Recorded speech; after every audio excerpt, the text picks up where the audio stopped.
Hello everyone, welcome to little things everyday. কেমন আছেন সবাই? চলে এলাম আরও একটা নতুন ব্লগ নিয়ে আপনাদের সাথে সময় কাটাতে।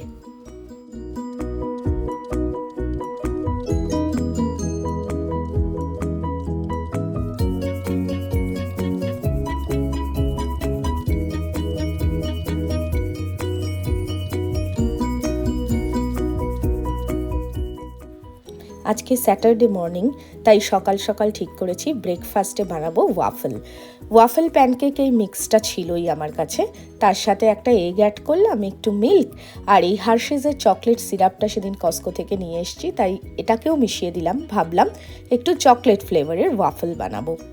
ব্যাটারটা রেডি করে নিয়ে তার মধ্যে সামান্য একটু অয়েল দিয়ে সেটাকে আবার মিক্স আপ করে নিলাম। আমার কাছে ওয়াফেল মেকার আছে, আজকে এই ওয়াফেল মেকারেই বানাবো। একটু হিটেড করে নিয়ে তারপরে ব্যাটারটাকে তার উপরে দিয়ে দিতে হবে। ব্যাটারটাকে ভালোভাবে স্প্রেড করে ওটাকে বন্ধ করে উল্টে কিছুক্ষণ 2 থেকে 3 মিনিট রেখে দিলে সুন্দর ওয়াফেল তৈরি হয়ে যায়।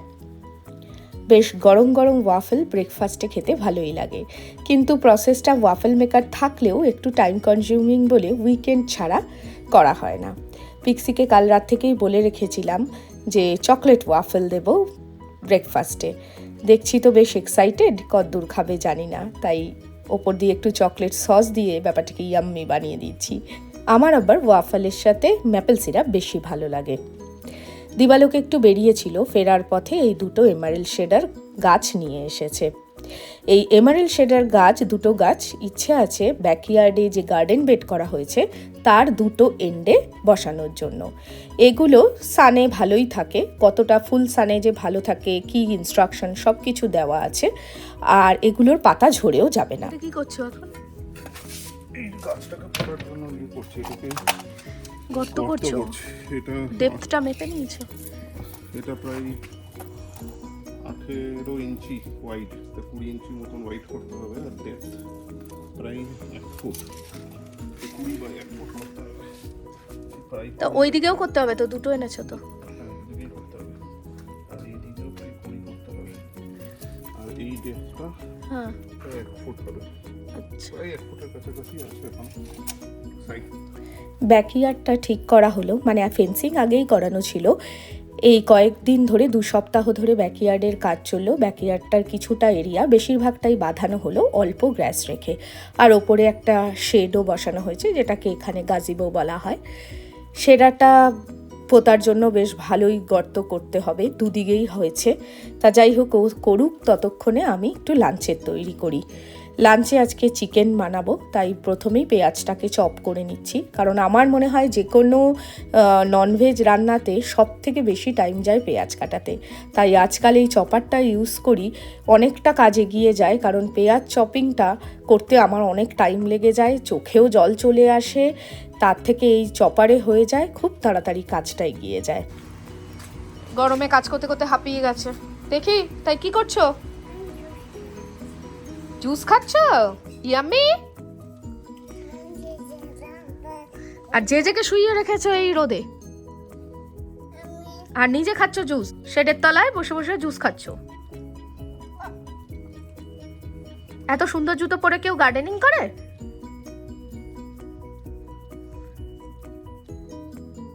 ইয়াম্মি। আজকের দাবি হচ্ছে স্যাটারডে দুপুরে কষা কষা একদম লাল লাল চিকেন বানাতে হবে। তাই আমি চিকেনটাকে আগেই একটু দই, আদা, রসুন, সমস্ত গুঁড়ো মশলা দিয়ে ম্যারিনেট করে রেখেছিলাম। এখন সেটাকে অনেকক্ষণ ধরে কষিয়ে স্লো কুক করে করব। চিকেনের সাথে আজকে করছি ডাল শুকনো, ডালটা আগেই করা ছিল। আজকাল দিবালো খুব বলে যে ডাল বেশি থাকলে ডাল শুকনো খাবে, তা ডালটা শুকিয়ে নিচ্ছি, আর ওদিকে পিক্সির ভাত হচ্ছে, আর এদিকে আমি একটু বসালাম হচ্ছে কাঁচকলার কোফতা। অবশ্য আজকে বানাবো না, আমাদের মানডে আমি ভেজ খাই, টিউসডে আমরা সবাই ভেজ খাই বাড়ির, তাই জন্য মানডে টুইসডে কোনো দিন একটা বানিয়ে নেব, তাই জন্য আজকে কোফতাগুলো ভেজে রাখছি। কাঁচকলাটাকে নুন হলুদ দিয়ে সেদ্ধ করে খোসা ছাড়িয়ে নিয়েছি, তার মধ্যে আদা বাটা, সমস্ত মশলা, আর সামান্য ময়দা ছড়িয়ে ওটাকে ভালো করে মিক্স করে গোল গোল এরকম করে নিয়েছি। এবার এগুলোকে ভেজে ঠান্ডা হওয়ার পর আমি ফ্রিজে রেখে দেব। যেদিন কোফতা দিয়ে ঝোল করব সেদিন বের করে জাস্ট ঝোলটা করে নেব। এই কোফতাটা করা থাকলে, ভাজা থাকলে কাজটা অনেকটাই এগিয়ে যায়। উইকডেজে তাড়াতাড়ি করে আমার ঝোলটা হয়ে যাবে। আর ভেজের দিন এটা একটা বেশ ভালো আইটেম খাওয়ার জন্য। না হলে ভেজের দিন খুঁজে বেড়াতে হয় কি করব, না হলে খাওয়াটা ভালো হবে না। তাই জন্য ভাবলাম এটা একটু উইকেন্ডে এগিয়ে রাখি, যখন আজকে বাড়িতেই আছি। আজকে বাড়িতে আছি, ওয়েদার খুবই ভালো, বেশ রোদ গরম, কিন্তু আমাদের যেহেতু ব্যাকইয়ার্ডে অনেকটাই কাজ বাকি, 2 সপ্তাহ ধরে ব্যাকইয়ার্ডটার হাল বেহাল ছিল, কিছুই করা সম্ভব হয়নি। তাই দিবালোক বলল সামারের মানে কাজকর্ম, সামারে ব্যাকইয়ার্ডে অনেকই কাজ থাকে, তা সেগুলো আজকে গাছ বসানো অ্যান্ড অল, ব্যাকইয়ার্ড পরিষ্কার করা, তৈরি হওয়ার পর ধোয়া ঠোয়া, সেগুলো আজকের দিনটা করব। তাই আজকে আর আমরা কোথাও বেরোইনি।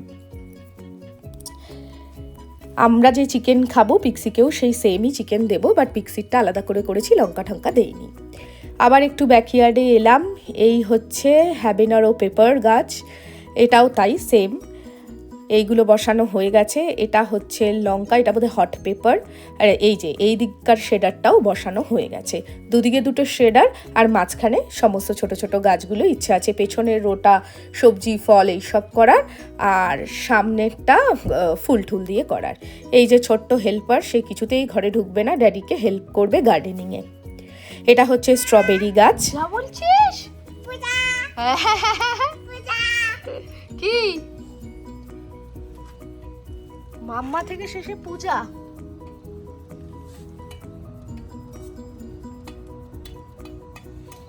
কি এটা কি করছো? মামা আমি গাড়ি করছি। এটা মনে হয় না থাকে মিন্টু। মামা আমি গাড়ি করছি। মামা গাড়ি মামা এরোপ্লেন? হ্যাঁ তাই তো।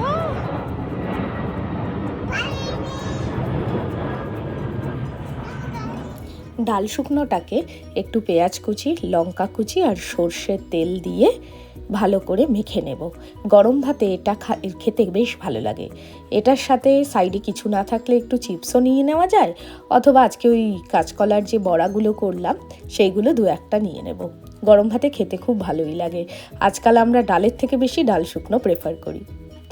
ফুলকপি গাছও বসানো হয়ে গেছে, কিন্তু ফুলকপি গাছকে অনেক প্রোটেকশান দিয়ে বসানো হয়েছে।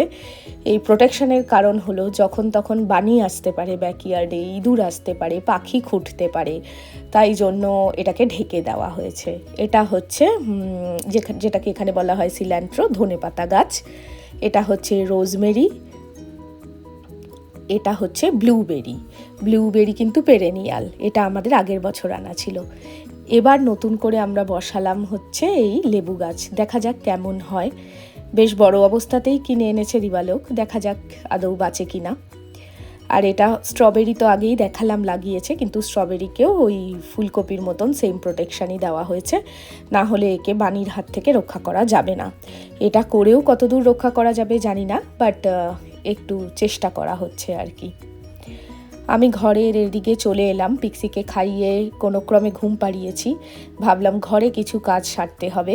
সামারের জন্য যে টেবিলটাকে চেঞ্জ করব, সামারের থিমে সাজাবো, সে আর হয়ে উঠছে না। তাই ভাবলাম আজকে এই ফাঁকে দিবালোক গার্ডেনিং করছে, পিক্সি ঘুমাচ্ছে, আমি এই ফাঁকে এই কাজটা সেরে নিই। এখানে তো সমস্ত জায়গায়, দোকান থেকে শুরু করে সব জায়গায় সিজনাল ডেকর পাওয়া যায়। তা আমরাও সিজন ওয়াইজ ডেকোরেশন করতে, হোম ডেকোরেশন করতে দুজনেই খুব ভালোবাসি। তবে সব তো সম্ভব হয় না, কিছু কিছু জায়গাকে ওরকম টাচ দেওয়ার চেষ্টা করি। সামারে ইয়েলো কালারটা খুব চলে, তাই চেষ্টা করি ইয়েলোর একটা টাচ রাখা। এগুলো সেদিন নিয়ে এসেছি কিনে। অ্যাকচুয়ালি এগুলো ব্যাকইয়ার্ডে রাখার জিনিস, তা আমি ভাবলাম টিভির নিচের যে মেন্টেলটা আছে সেখানে রাখলে ভালো লাগবে, তাই এইগুলো একদিকে রাখছি, এই ছোটো ছোটোগুলো, আর আরেকদিকে ওই 3টেকে রাখলাম। ব্যাকইয়ার্ডে এসে দেখি দিবালোকের সামনের দিকে ফুলগুলো, যেগুলো বলছিলাম সামনের দিকে ফুল বসানো হবে, সেগুলোও মোটামুটি বসানো হয়ে গেছে। ডেইজি, গোলাপ, এইসব। আরও প্রোটেকশান, কাটা তারের প্রোটেকশান দিয়েছে স্ট্রবেরিকে, যাতে কোনো মতেই ইঁদুর বা বানি কিছু করতে না পারে। এগুলো হচ্ছে গাঁদা গাছ, লেবু গাছটা তো আগেই বসিয়েছে, এই যে ফুলকপিতেও সেম প্রোটেকশানই দেওয়া হয়েছে। আর এদিকে হচ্ছে জবা গাছ, জবা গাছগুলোকেও এবার মাটিতেই রেখেছে। এইটা আরেকটা গোলাপ গাছ আর এটা আরেকটা ডেইজি।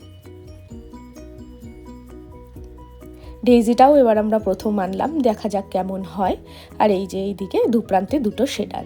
আর এই হচ্ছে আমার কুমড়ো গাছ। দিবালোক একদমই লাগাতে চাইছিল না, কারণ বেয়ে বেয়ে পুরো ব্যাকইয়ার্ড নষ্ট করে দেবে, কিন্তু আমার জন্য বাধ্য হয়েছে লাগাতে। আরেকজন ঘুম থেকে উঠেই গার্ডেনিং করতে চলে এসছে, এসেই দেখছে গাছ তো লাগানো শেষ, এখন ড্যাডি শুরু করেছে ক্লিনিং আপের কাজ, তাই সেটাতেই সে এখন হাত লাগিয়েছে। তাকে ছাড়া গার্ডেনিং করা যাবে না, মানে ঘুমিয়ে যেন ওইটুকু সময় মিস করে ফেলেছে। পুরো ব্যাকইয়ার্ডটা একদম মাটি মাটি হয়ে গেছে, এতগুলো গাছ বসানো হয়েছে। এটা একটা আজকের বড় প্রজেক্ট ছিল। যাই হোক, বেশ ভালো মতনই হয়েছে। তবে ব্যাকইয়ার্ডের কাজ এখনও শেষ হয়নি, ঘাস কাটা আছে, আস্তে আস্তে এই ফার্নিচার আসবে, ব্যাকইয়ার্ডের বারবিকিউ আসবে, সব কিছুই অর্ডার করা আছে। আসলে তারপরে সেগুলোকে ফিটিং করা হবে। তবে বেসিক গাছ লাগানো, ব্যাকইয়ার্ড পরিষ্কার, এই সমস্ত কাজগুলো আজকে অনেকটাই হলো। প্রায় 8-9 ঘন্টার প্রজেক্ট ছিল আজকে। Thank you, everyone. Thank you. এখন হচ্ছে ধুইয়ে আজকের মতন ব্যাকইয়ার্ডের কাজে শেষ হবে। আজকের ব্লগটা তাহলে আমাদের স্যাটারডে সকাল থেকে বিকেল অবধি আমরা কি করলাম, এই ব্লগটা আজকে এখানেই শেষ করছি। কেমন লাগলো আমাকে জানাতে ভুলবেন না। যদি ভালো লাগে অবশ্যই কমেন্ট করে জানাবেন। আর যদি ইউটিউব থেকে দেখেন, চ্যানেলটা অবশ্যই সাবস্ক্রাইব করে দেবেন। আর ফেসবুক থেকে দেখলে পেজটাকে ফলো করে দেবেন। এতক্ষণ আমার সাথে থাকার জন্য, আমাদের এই ভিডিও দেখার জন্য অসংখ্য ধন্যবাদ। সবাই খুব ভালো থাকবেন। খুব শিগগিরই চলে আসবো আরও একটা ভিডিও নিয়ে। ততক্ষণ সবাই খুব ভালো থাকবেন, খুব সাবধানে থাকবেন। এতক্ষণ ধরে আমার সাথে থাকার জন্য অসংখ্য ধন্যবাদ।